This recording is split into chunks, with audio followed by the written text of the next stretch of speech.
जय श्री कृष्ण, राधे राधे। हिंदू पौराणिक और प्राचीन ग्रंथों में कार्तिक मास का विशेष महत्व है। धर्मशास्त्र के अनुसार इस पूरे कार्तिक मास में व्रत व तप का विशेष महत्व बताया गया है। उसके अनुसार जो मनुष्य कार्तिक मास में व्रत व तप करता है उसे मोक्ष की प्राप्ति होती है। पुराणों में कहा गया है कि भगवान नारायण ने ब्रह्मा ने नारद को और नारद ने महाराज पृथ्वी को कार्तिक मास के सर्वगुण संपन्न महात्मा के संबंध में बताया गया है। रोजाना हम नित्य नियम से कार्तिक मास के महात्मा की कथा अध्याय का श्रवण करेंगे। आज इस वीडियो में हम कार्तिक मास के महात्मा कथा अध्याय पहला का श्रवण करेंगे। आपसे अनुरोध है कि वीडियो पूरी देखें, वीडियो को अंत तक देख के इस कथा का पुण्य लाभ उठाएं। और रोज़ाना हमारे चैनल पे आपको कार्तिक मास अध्याय की कथा सुनाई जाएगी। आप नियमित रूप से इसका श्रवण करके इसका लाभ उठाइए। कार्तिक मास महात्मा अध्याय पहला। श्री सूत जी ने 28,000 सनकादि ऋषियों से कहा, अब मैं आपको कार्तिक मास की कथा विस्तार पूर्वक सुनाता हूँ, जिसका श्रवण करने से मनुष्य के सभी पाप नष्ट हो जाते हैं। अंत समय में वैकुंठ धाम की प्राप्ति होती है। सूत जी ने कहा, श्री कृष्ण जी से अनुमति लेकर देवर्षि नारद के चले जाने के पश्चात सत्यभामा प्रसन्न होकर भगवान श्री कृष्ण से बोली, हे प्रभु, मैं धन्य हुई, मेरा जन्म सफल हुआ। जैसी त्रैलोक्य सुंदरी के जन्मदाता भी धन्य है, जो आपकी 16,000 स्त्रियों के बीच में आपकी परम प्यारी पत्नी बनी। मैं आपके साथ नारद जी को वहाँ कल्पवृक्ष आदि पुरुष विधिपूर्वक दान में दिया, परंतु वही कल्पवृक्ष मेरे घर लहराया करता है। यह बात मृत्युलोक में किसी स्त्री को ज्ञात नहीं है। हे त्रिलोकी नाथ, मैं आपसे कुछ पूछने की इच्छुक हूँ। आप मुझे कृपया कार्तिक महात्मा की कथा विस्तार पूर्वक सुनाइए, जिसको सुनकर मेरा हित हो और जिसके करने से कल्प प्रयत्न भी आप मुझसे विमुख न हो। सूत जी ने आगे बोले, सत्यभामा के ऐसे वचन सुनकर श्री कृष्ण ने हंसते हुए सत्यभामा का हाथ पकड़ा और अपने सेवकों को वहीं रुकने के लिए कहकर विलासयुक्त अपनी पत्नी को कल्पवृक्ष के नीचे ले गए। फिर हंसकर बोले, हे प्रिय, 16,000 रानियों में से तुम मुझे प्राणों से एक समान प्यारी हो। तुम्हारे लिए मैंने इंद्र एवं देवताओं से विरोध किया था। हे कांते, जो बात तुमने मुझसे पूछी है उसे सुनो। एक दिन मैंने श्री कृष्ण तुम्हारी सत्यभामा इच्छा पूर्ति के लिए गरुड़ पर सवार होकर इंद्रोलोक जाकर कल्पवृक्ष मांगा। इंद्र द्वारा मना किए जाने पर इंद्र एवं गरुड़ में घोर संग्राम हुआ और गोलोक में भी गरुड़ जी गौओं से युद्ध किया। गरुड़ जी की चोट से उनके कान एवं पूंछ कटकर गिरने लगे, जिससे 3 वस्तुएं उत्पन्न हुई। कान से तंबाकू, पूंछ से गोभी और रक्त से मेहंदी बनी। इन तीनों का प्रयोग करने वालों को मोक्ष नहीं मिलता। तब गौओं ने भी क्रोधित होकर गरुड़ पर वार किया, जिससे उनके 3 पंख टूट कर गिरे। इनके पहले पंख से नीलकंठ, दूसरे से मोर और तीसरे से चकवा चकवी उत्पन्न हुए। हे प्रिय, 3 लोकों का दर्शन करने मात्र से ही शुभ फल प्राप्त होता है। यह सुनकर सत्यभामा ने कहा, हे प्रभु, कृपा मुझे पूर्व जन्म के विषय में बताइए कि मैंने पूर्व जन्म में कौन कौन से दान, व्रत, जप नहीं किए। मेरा स्वभाव कैसा था, मेरे जन्मदाता कौन थे और मुझे मृत्युलोक में जन्म क्यों लेना पड़ा। मैंने ऐसा कौन सा पुण्य कर्म किया था जिससे मैं आपकी अर्धांगिनी हुई। श्री कृष्ण ने कहा, हे प्रिय, अब मैं तुम्हारे द्वारा पूर्व जन्म में किए गए पुण्य कर्मों का विस्तार पूर्वक वर्णन करता हूँ, उसे सुनो। पूर्व जन्म में सतयुग के अंत में मायापुरी में अत्रि गोत्र व वेदांत का ज्ञाता देव शर्मा नामक एक ब्राह्मण निवास करता था। वह प्रतिदिन अतिथियों की सेवा, हवन और सूर्य भगवान का पूजन किया करता था। वह सूर्य के समान तेजस्वी था। वृद्धावस्था में उसे गुणवंती नामक कन्या की प्राप्ति हुई।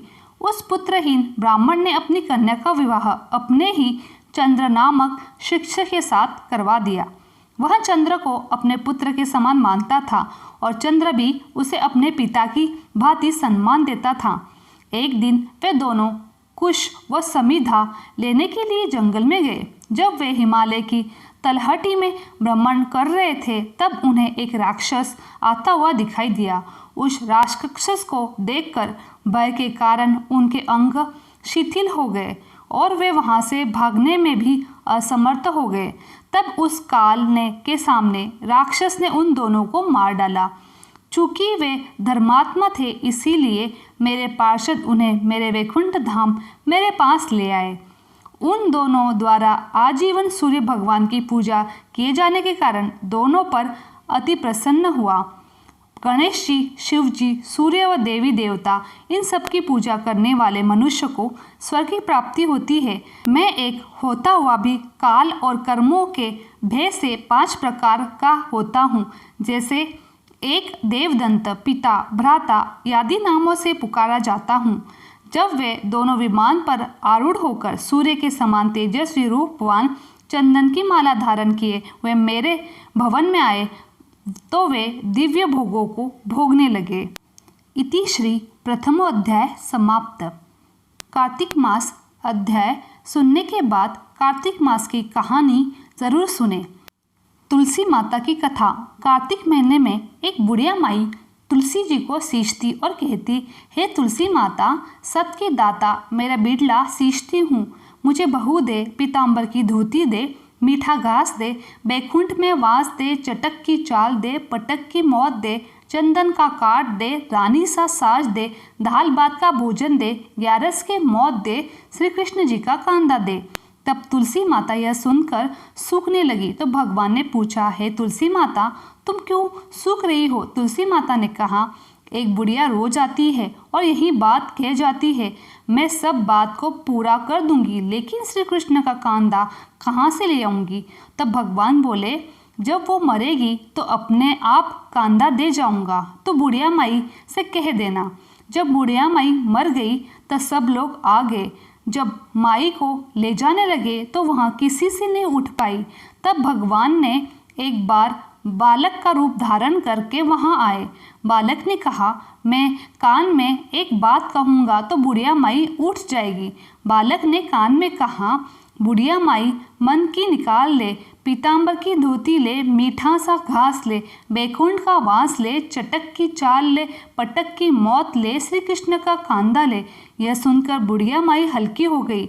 भगवान ने कांदा दिया और बुढ़िया माई को मुक्ति मिली। हे तुलसी माता, जैसा बुढ़िया माई को मुक्ति देना वैसी सबको देना, कहते को, सुनते को, हुकारा भरने वाले को और सारे परिवार को।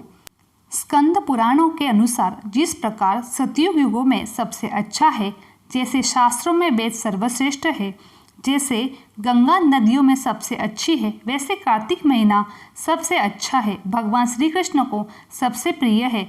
भगवान श्री कृष्ण कहते हैं, सभी पौधों में मैं पवित्र तुलसी मुझसे सबसे प्रिय है, सभी महीनों में कार्तिक सबसे मुझसे प्रिय है, सभी तीर्थों में मेरी प्रिय द्वारिका सबसे प्रिय है और सभी दिनों में एकादशी सबसे प्रिय है।